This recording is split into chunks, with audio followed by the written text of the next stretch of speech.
NCI ನ್ಯೂಸ್ಗೆ ಸ್ವಾಗತ. ನಾನು ನಿಮ್ಮ PH ನಾಯ್ಕೋಡಿ.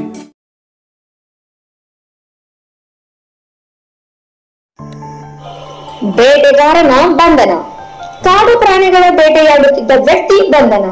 ಕುರಿಗಟ್ಟೆ ಗ್ರಾಮದಲ್ಲಿ ಬೇಟೆಗಾರನನ್ನ ಬಂಧಿಸಿದ ಅರಣ್ಯಾಧಿಕಾರಿಗಳು. ಮಂಡ್ಯ ಜಿಲ್ಲೆ ಮದ್ದೂರು ತಾಲೂಕಿನ ಕುರಿದೊಡ್ಡಿ ಗ್ರಾಮ. ಕನಕಪುರ ಮೂಲದ ಶಿವರಾಜ್ ಬಂಧಿತ ಆರೋಪಿ. ಕುರಿದೊಡ್ಡಿ ಗ್ರಾಮದಲ್ಲಿ ಬೇಟೆಯಾಡುತ್ತಿದ್ದ ಸಂದರ್ಭದಲ್ಲಿ ಬೇಟೆಗಾರರ ಬಂಧನ. ಸ್ಥಳೀಯರ ಸಹಾಯದಿಂದ ಕಾರ್ಯಾಚರಣೆಯ ಮೂಲಕ ಆರೋಪಿ ಬಂಧಿಸಿದ ಪೊಲೀಸರು. ಬಳಿಕ ಆರೋಪಿಯನ್ನ ಅರಣ್ಯ ಇಲಾಖೆಗೆ ಒಪ್ಪಿಸಿದ್ದಾರೆ. ಬಂಧಿತ ಆರೋಪಿಯಿಂದ 4 ಕಾಡು ಮೊಲ, ಕಾಡು ಬೆಕ್ಕು, ಬೇಟೆಗೆ ಬಳಸಿದ್ದ ನಾಡ ಬಂದೂಕು ಹಾಗೂ ಕಾರು ವಶ.